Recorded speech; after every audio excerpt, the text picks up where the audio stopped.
Thank you very much. Thank you.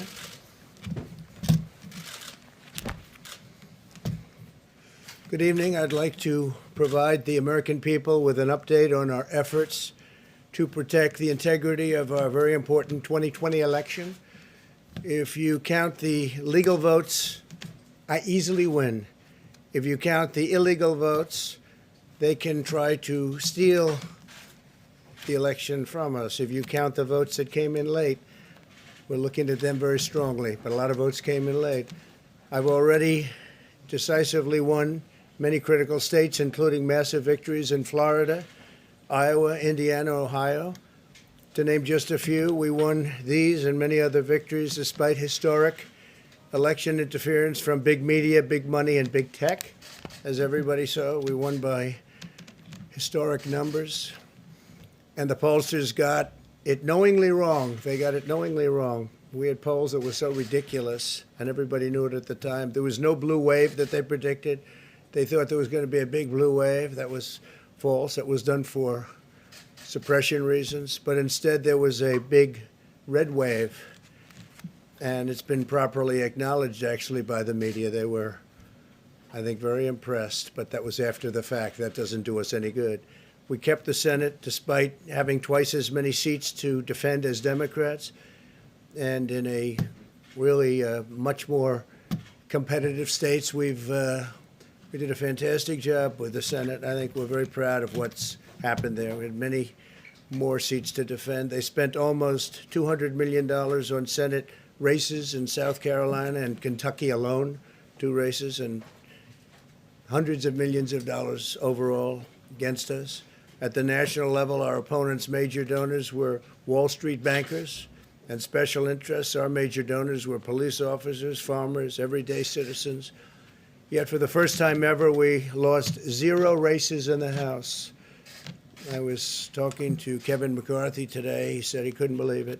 0 races. Very unusual thing, 0. And actually won many new seats with, I think, many more on the way. This was also the year of the Republican woman. More Republican women were elected to Congress than ever before. That's a great achievement. I won the largest share of non-white voters of any Republican in 60 years, including historic numbers of Latino, African American, Asian American, and Native American voters, the largest ever in our history. We grew our party by 4 million voters, the greatest turnout in Republican Party history. Democrats are the party of the big donors, the big media, the big tech, it seems, and Republicans have become the party of the American worker, and that's what's happened. And we're also, I believe, the party of inclusion.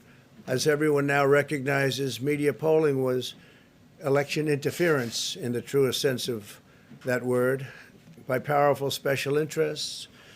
These really phony polls, I have to call them phony polls, fake polls, were designed to keep our voters at home, create the illusion of momentum for Mr. Biden, and diminish Republicans' ability to raise funds.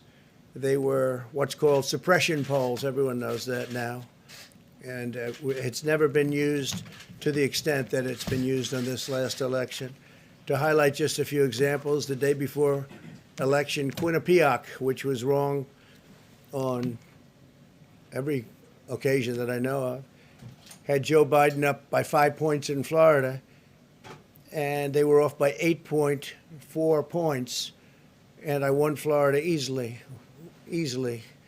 So they had me losing Florida by a lot, and I ended up winning Florida by a lot. Other than that, they were very accurate. They had him up 4 points in Ohio, and they were up by 12.2 points. And I also won Ohio, great state of Ohio, very easily. The Washington Post had Biden up 17 points in Wisconsin, and it was basically even. They were off by about 17 points. And they knew that. They're not stupid people. They knew that. Suppression. There are now only a few states yet to be decided in the presidential race. The voting apparatus of those states are run in all cases by Democrats. We were winning in all the key locations by a lot, actually.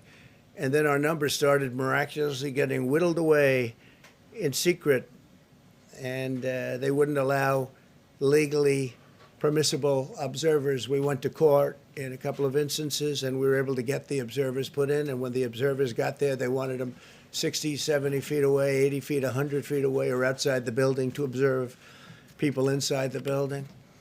And we won a case, a big case, and we have others happening. There are lots of litigation, even beyond our litigation. There's tremendous amount of litigation generally because of how unfair this process was. And I predicted that. I've been talking about mail-in voting for a long time. It's really destroyed our system. It's a corrupt system.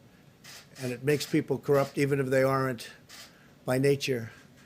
But they become corrupt. It's too easy. We can't be disgraced by having something like this happen. So it will be hopefully cleared up, maybe soon, I hope soon, but it'll probably go through a process, a legal process. And as you know, I've claimed certain states, and he's claiming states, and we can both claim the states, but ultimately I have a feeling judges are going to have to rule. But there's been a lot of shenanigans, and we can't stand for that in our country.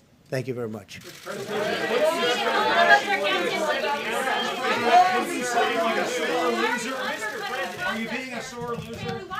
Daha fazla video izlemek için kanalımıza abone olabilir, ilk izleyen olmak isterseniz bildirimleri açabilirsiniz.